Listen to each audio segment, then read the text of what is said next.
Le texte précise « Et lui est à la poupe, sur le coussin, il dort ». Marc 4, 38a. À la place du maître qui est responsable de la marque, Jésus dort, en figure de son passage par la mort. Puis, réveillé en figure de sa résurrection, il rabroue le vent et muselle la mer, de la même manière qu'il rabroue et muselle l'esprit impur. Dans la synagogue de Capharnaüm, Marc 1, 25, quand le texte place Jésus sur le pôle de la mort, il lui donne une position qui évoque son avènement en gloire. Et quand il le place sur le pôle de la résurrection, il fait voir la force souveraine avec laquelle il agit comme maître de la barque. C'est ainsi, accroché au chemin de Jésus, que le récit nous fait vivre le premier temps de l'invariant symbolique qui structure toujours les rituels initiatiques.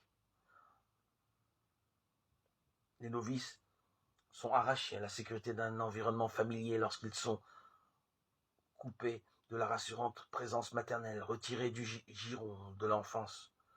Toutes sortes de brimades, d'exercices violents, d'interdits alimentaires, de sacrifications leur sont imposés lorsqu'ils sont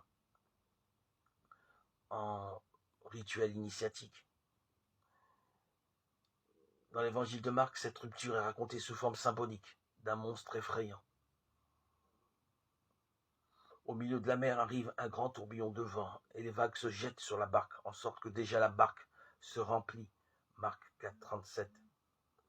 Tout en fixant notre regard sur celui qui conduit la traversée dans la force de son propre passage par la mort, le récit nous fait éprouver la peur vertigineuse, irraisonnée de celui qui croit se perdre en répondant à l'appel de Jésus.